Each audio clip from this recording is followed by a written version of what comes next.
Well, Lance, I want to welcome all our listeners out there to another edition of the DC Capstone Report. Today on the podcast, we're going to look at our first segment about the game plan for Louisville, what the team is doing to get ready for this first big game.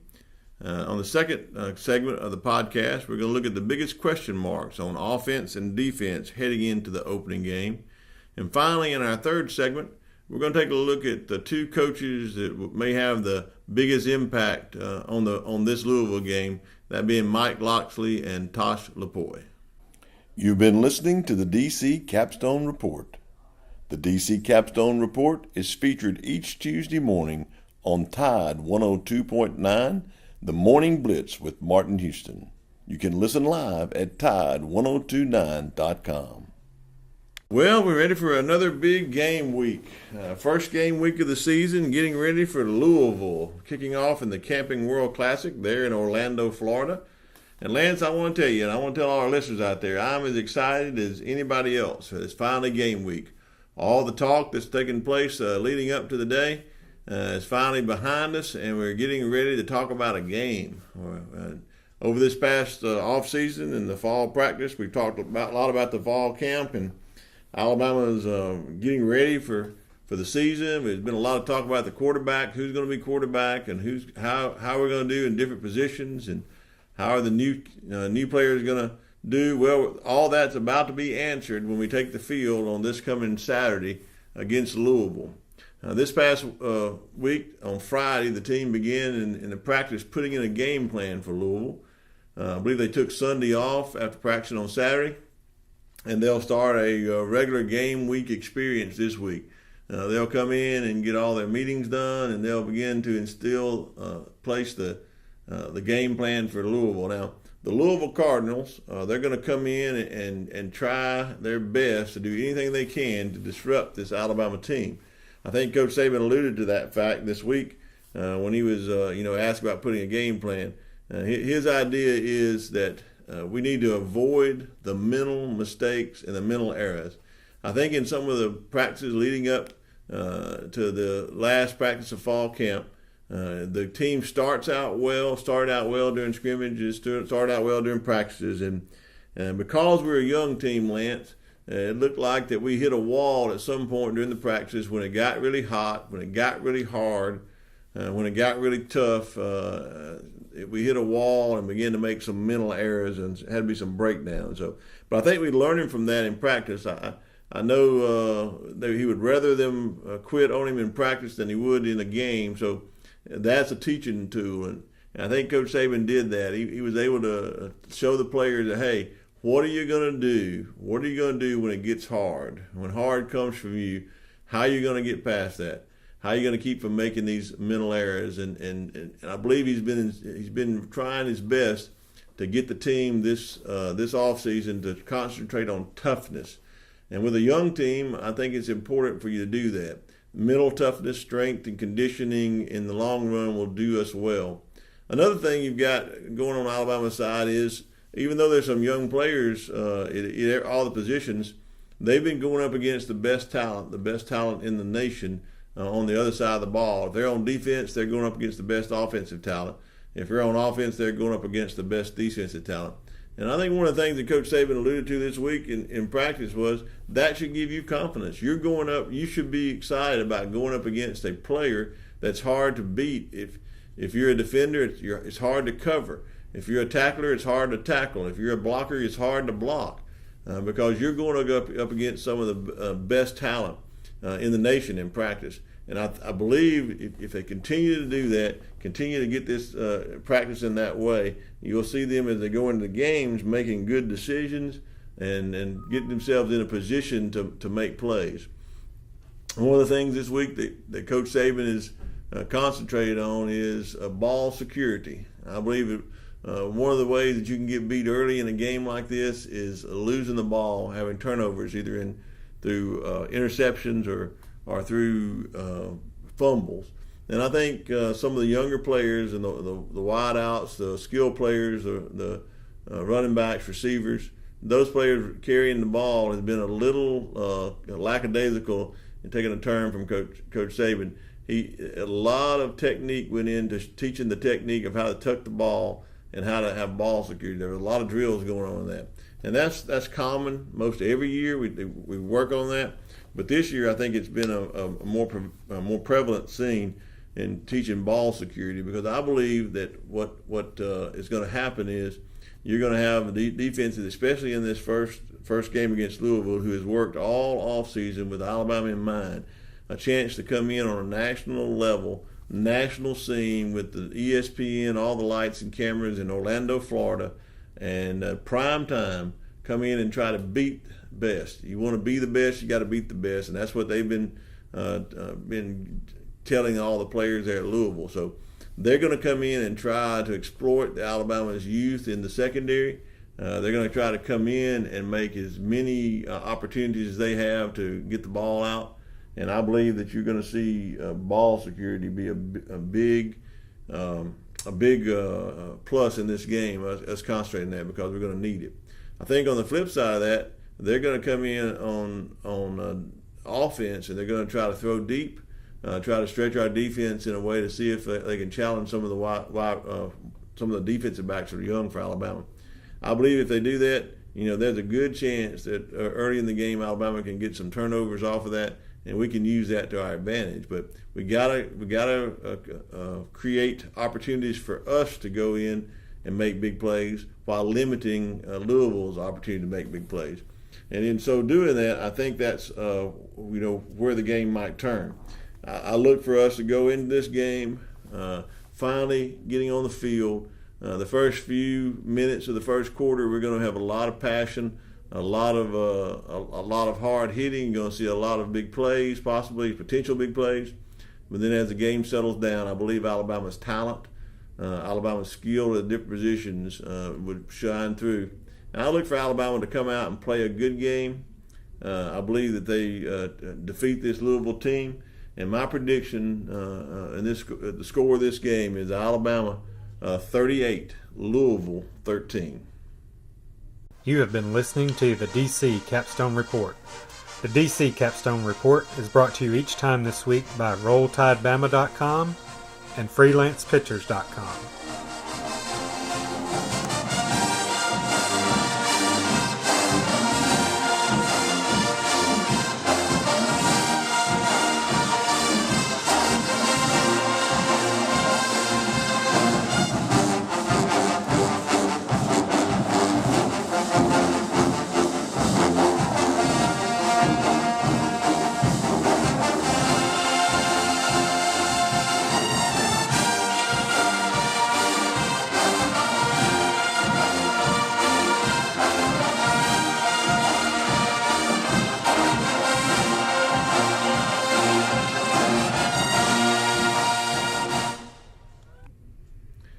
Well, Lance, in the second segment, I want to talk about a couple of question marks going into this game against Louisville, some on the offensive side of the ball and some on the defensive side of the ball. I think one of the big question marks we'll just hit it really hard, quick here, and just move on. That is the question: who's going to start at quarterback? I don't know. I can't tell you. I don't have that crystal ball. I know that both players have shown some abilities to do well. Jalen Hurts has a tremendous track record of ball security and winning championships and winning games. So Tua has the upside of being able to win games with his arm and his legs. I think either quarterback that trots out there to start the game will do well.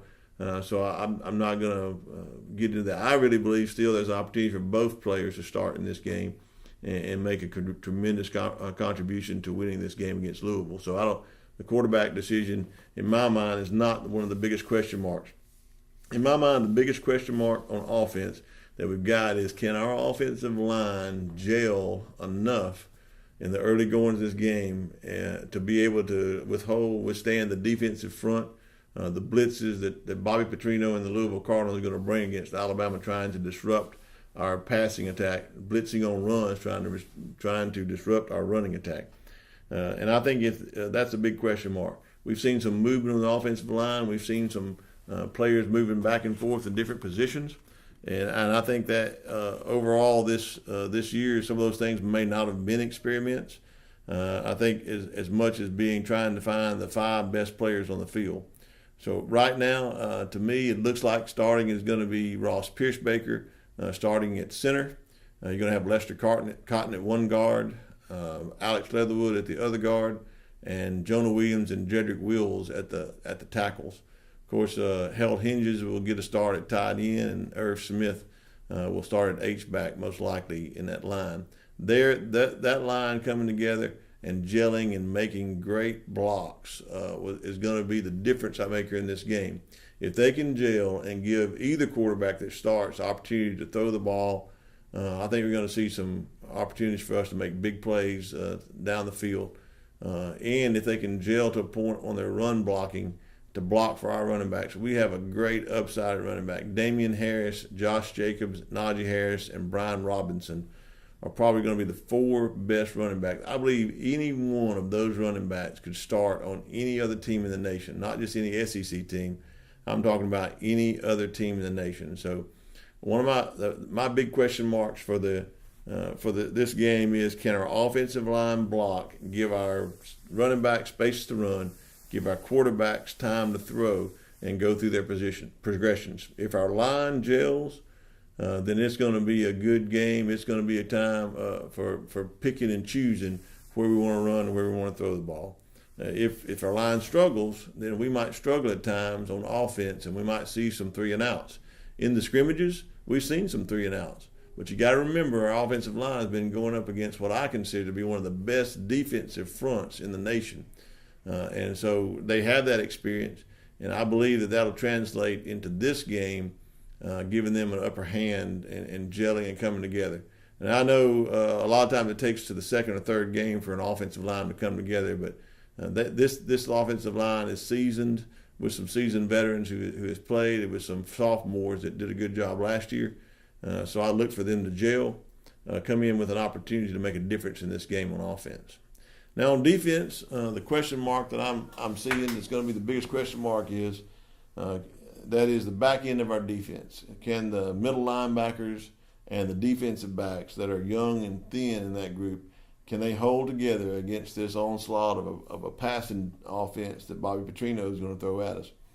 He's going to throw out a lot of different schemes. When he coached at Arkansas, although we had an upper hand on him and defeated him every time at Arkansas, there were some times where he exploited the Alabama defense on big plays by getting them confused and getting them in the wrong coverages with hiding his offensive schemes and disguising them.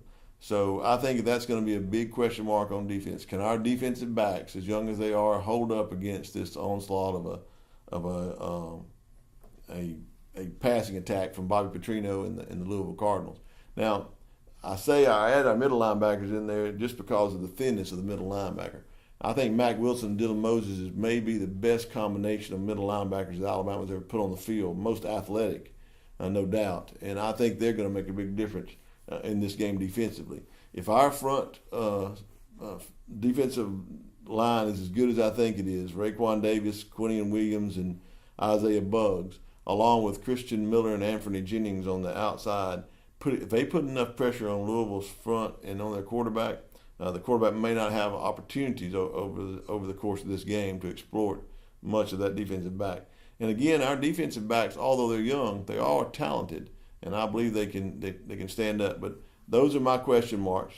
The question marks on the offense is the offensive line. Can it gel? Can it come together? And can it make a difference in this game? And on defense, can that back end of our defense hold up against the onslaught of passing attack that Louisville brings our way? Be sure to go online and check us out on dccapstonereport.com for future updates. Well, Lance, in this final segment, we always highlight some coaches. And I want to highlight a couple of our coaches that I think that's going to have an opportunity in this game to be a difference maker in the game. And I highlight them because in a position they've risen through the ranks to the position of coordinator on each side of the ball. You got Mike Locksley as the coordinator on the offense, and you got Tosh Lupoi as a coordinator on the defense. I think the way these two call the game are going to be important on both sides of the ball. We're going to get an opportunity to see Mike Locksley make some play calling And I believe if he can get into a rhythm early on play call and mixing it up between the running and the pass, setting up the pass with the run, setting up the run with the pass, I believe if he gets in that type of rhythm and calling of his plays, he has the potential to be one of the best offensive coordinators that Alabama has ever had. Mike Locksley is definitely a player's coach, and the players love him, and the players love to play for him. So if you're watching this game early on, if he gets a rhythm, no matter which quarterback's in there, which set of running backs are in there, which set of receivers, if he gets in a rhythm and is able to make those play calls, I think you're going to see him have a really good offensive game. I think he can be the key for this game to keep the offensive points even higher than you might see in an opening game. Now on the other side of the ball, Tosh Lupoi's first time calling defensive plays. He's been a defensive coach. He's a on hands coach. He's a great motivator, great recruiter. But I think he has some skills here that he gets to bring to the forefront in his leadership ability to lead this whole entire defense. I've actually heard him speak on the program, the training days, and talking to the whole defense where Coach Saban's in the room. And you can really see that he is a teacher teaching the defense, even Coach Saban taking notes on what he's telling the players in the defensive meeting. So I think he has an opportunity to be a great defensive coordinator, and we've had some great ones at Alabama. Kirby Smart and Jeremy Pruitt, two of the best ever that's gone on the head coaching job. So Tosh Lupoi, his first game out as a defensive coordinator, getting the players in the right position, in the right calls, the right schemes is going to be important to help slow down this Louisville offense. I look for him to bring even more pressure than Jeremy Pruitt was able to do last year. Because of some of the injuries that we had, people thought we may not do that as much. But I really believe that our outside linebackers will start pressing more. You'll see some more blitzes, and you'll see some middle linebacker blitzes in this defensive scheme. I believe we're going to have an opportunity to really put the pressure on the quarterback. And I think that's going to be our game plan going in, put the pressure on the quarterback so he doesn't have the opportunities to explore our young defensive backs down the field, let them get a few games under the belt. So I look for overall Mike Locksley and Tosh Lupoi to be the difference makers as coaches in this game. And I throw a third name out there that I didn't mention in the beginning, Jeff Banks. Look for Jeff Banks and his special teams coaching to add a big play either in punt return or kickoff return, and to be able to keep from giving up the big play on special teams. And that could also be a difference maker in this game as we go out to play Louisville. Well, Lance, finally, I'd like to just tell all our listeners out there that I'm actually going to be on the ground at the Louisville, Alabama game in Orlando. So as we're going off the air today, I wanted to keep this in mind. Look for some live updates on our DC Capstone Report Facebook feed.